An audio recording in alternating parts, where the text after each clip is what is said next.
आज है 14 नवंबर 2025 दिन शुक्रवार। नमस्कार, दिल्ली न्यूज में आपका बहुत बहुत स्वागत है। चलिए देखते हैं आज की 25 फटाफट काम की और महत्वपूर्ण बड़ी खबरों को। पर इससे पहले वीडियो को लाइक करना बिल्कुल न भूलें। दिल्ली ब्लास्ट के बाद बड़ा फैसला, अब रॉ चीफ को मिली पीएम मोदी की सुरक्षा की जिम्मेदारी। दिल्ली ब्लास्ट के बाद केंद्र सरकार ने प्रधानमंत्री नरेंद्र मोदी की सुरक्षा को लेकर बड़ा कदम उठाया। अब रॉ चीफ सीधे तौर पर पीएम की सुरक्षा व्यवस्था की निगरानी करेंगे। बताया जा रहा है कि यह फैसला संभावित आतंकी खतरे और खुफिया इनपुट्स के बाद दिया गया। एसपीजी और रॉ के बीच तालमेल को और मजबूत करने की तैयारी है। कक्षा 1 में दाखिले की उम्र 6 साल करने पर दिल्ली एचसी ने रेखा गुप्ता सरकार से जवाब मांगा। दिल्ली हाईकोर्ट ने रेखा गुप्ता सरकार को नोटिस जारी करते हुए कक्षा 1 में दाखिले की न्यूनतम उम्र 6 साल करने के फैसले पर जवाब मांगा। याचिकाकर्ता ने दावा किया कि यह फैसला बच्चों की प्रारंभिक शिक्षा पर नकारात्मक असर डाल सकता है। कोर्ट ने सरकार से पूछा कि यह नीति राष्ट्रीय शिक्षा नीति के अनुरूप कैसे है।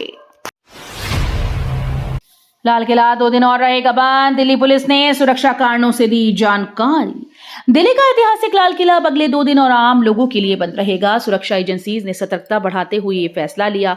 दिल्ली पुलिस ने पर्यटकों और स्थानीय लोगों से अपील की है कि वे फिलहाल अपने घूमने के प्लान को टाल दें। आसपास के इलाकों में भी सुरक्षा व्यवस्था कड़ी कर दी गई। अधिकारियों का कहना है कि हालात सामान्य होते ही लाल किला दोबारा आम दर्शकों के लिए खोल दिया जाएगा। दिल्ली में कड़ी सुरक्षा के बीच पुलिस ने जारी की यात्रियों के लिए ट्रैफिक एडवाइजरी। दिल्ली में बढ़ाई गई सुरक्षा व्यवस्था के बीच पुलिस ने यात्रियों के लिए ट्रैफिक एडवाइजरी जारी की। कई इलाकों में बैरिकेडिंग और वाहनों की जांच के कारण रूट डाइवर्ट किए गए। पुलिस ने लोगों से अपील की है कि वे यात्रा से पहले रूट की जानकारी जरूर लें और पब्लिक ट्रांसपोर्ट का ज्यादा इस्तेमाल करें। आतंकी लिंक मामले में अल फलाह यूनिवर्सिटी की सदस्यता तत्काल प्रभाव से निलंबित। फरीदाबाद स्थित अल फलाह यूनिवर्सिटी पर बड़ी कार्रवाई की गई। आतंकी नेटवर्क से कथित संबंधों के खुलासे के बाद विश्वविद्यालय की सदस्यता तत्काल प्रभाव से निलंबित कर दी गई। राष्ट्रीय मूल्यांकन एजेंसी और शिक्षा मंत्रालय ने संयुक्त जांच के आदेश दिए हैं। वह यूनिवर्सिटी प्रशासन ने कहा कि वो जांच में पूरा सहयोग करेगा। डॉक्टर शाहीन सईद की गिरफ्तारी के बाद से यूनिवर्सिटी में हड़कंप मचा है और छात्रों में भय का माहौल है। किराड़ी में अब नहीं होगा जलभराव, सरकार ने ड्रेनेज मास्टर प्लान को दी मंजूरी। दिल्ली के किराड़ी क्षेत्र के लिए एक बड़ी राहत की खबर आई है। बरसात के मौसम में हर साल जलभराव झेलने वाले इस इलाके के लिए अब ड्रेनेज मास्टर प्लान को मंजूरी दे दी गई। योजना के तहत नए नाले, पंपिंग स्टेशन और पानी निकासी सिस्टम तैयार किए जाएंगे। लोक निर्माण विभाग और जल बोर्ड संयुक्त रूप से इस प्रोजेक्ट पर काम करेंगे। अल फलाह यूनिवर्सिटी की डॉक्टर शाहीन का पुलवामा मास्टरमाइंड से लिंक। फरीदाबाद के अल फलाह यूनिवर्सिटी की डॉक्टर शाहीन सईद को लेकर जांच में बड़ा खुलासा हुआ। गिरफ्तार शाहीन का संबंध जैश-ए-मोहम्मद आतंकी नेटवर्क से जुड़ा पाया गया। सूत्रों के मुताबिक वो पुलवामा हमले के मास्टरमाइंड उमर फारूक की पत्नी अफराक के संपर्क में थी। माना जा रहा है कि शाहीन सोशल मीडिया और एनक्रिप्टेड चैट्स के जरिए आतंकी नेटवर्क से जुड़ी थी। एजेंसीज अब उसके विदेशी संपर्कों और फंडिंग चैनल्स की गहराई से जांच कर रहा है। नोएडा की 1.80 लाख गाड़ियों पर दिल्ली एनसीआर में रोक, ग्रैब 3 के तहत कार्रवाई शुरू। दिल्ली एनसीआर में बढ़ते प्रदूषण को देखते हुए बड़ी कार्रवाई की गई। गौतम बुद्ध नगर में रजिस्टर्ड करीब 1.80 लाख गाड़ियों के दिल्ली एनसीआर में चलने पर रोक लगा दी गई। वायु गुणवत्ता प्रबंधन आयोग ने ग्रैब 3 के तहत यह आदेश जारी किया। राजधानी की हवा खतरनाक स्तर पर पहुंच चुकी है, जिससे सांस लेना मुश्किल हो गया है। दिल्ली धमाके के बाद बड़ी सुरक्षा, 3 शिफ्ट में चेकिंग और रात में फुट पेट्रोलिंग जारी। दिल्ली धमाके के बाद राजधानी में सुरक्षा व्यवस्था को अभूतपूर्व रूप से कड़ा कर दिया गया है। पुलिस अब 3 शिफ्ट में लगातार चेकिंग अभियान चला रही है। बाजारों, मॉल्स और भीड़भाड़ वाले इलाकों में सर्च ऑपरेशन बढ़ा दिया गया। रात में पुलिस की फुट पेट्रोलिंग और वाहन जांच जारी है। संवेदनशील इलाकों में सीसीटीवी की मॉनिटरिंग भी तेज कर दी गई। अधिकारियों ने लोगों से सतर्क रहने और संदिग्ध गतिविधियों की तुरंत सूचना देने की अपील की। ऐसी सजा देंगे कि दुनिया देखेगी, अमित शाह ने दिल्ली धमाके के दोषियों को कड़ी चेतावनी दी।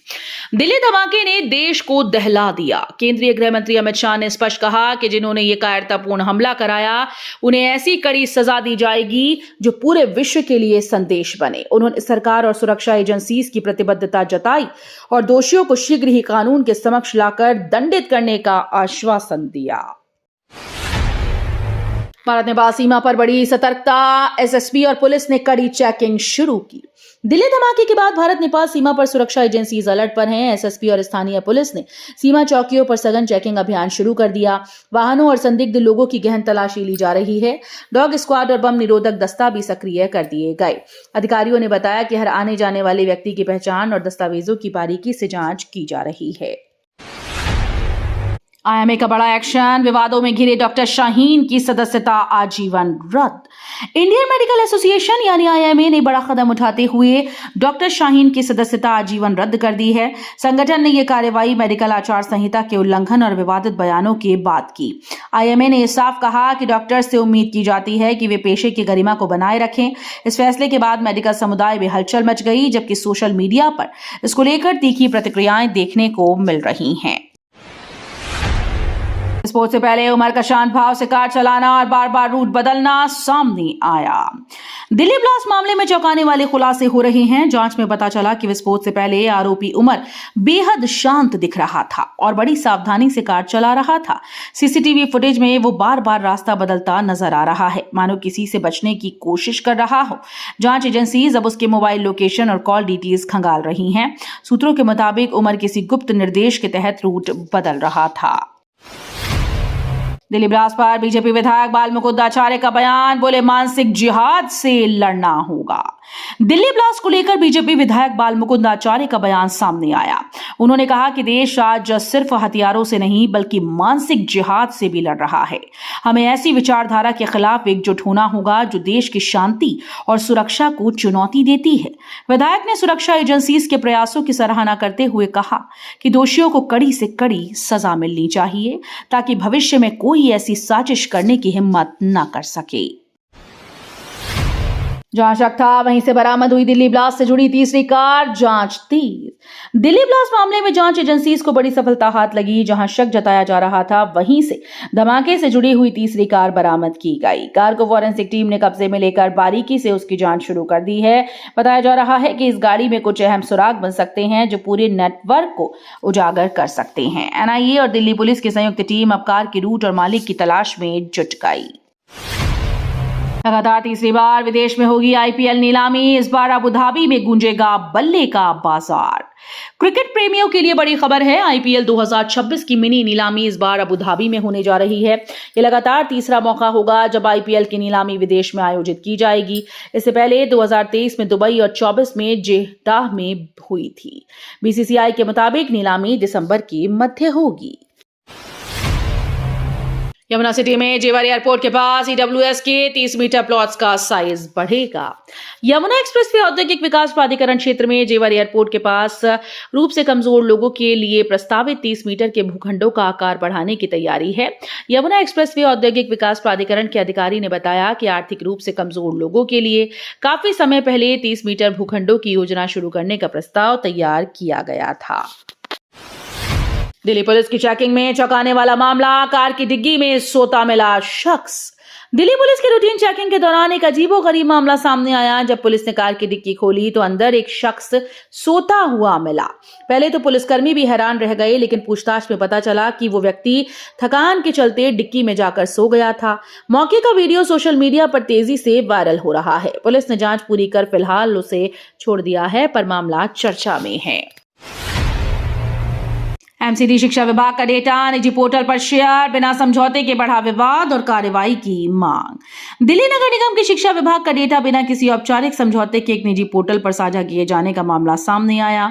इस कदम पर शिक्षकों और अभिभावकों ने गंभीर सवाल उठाए।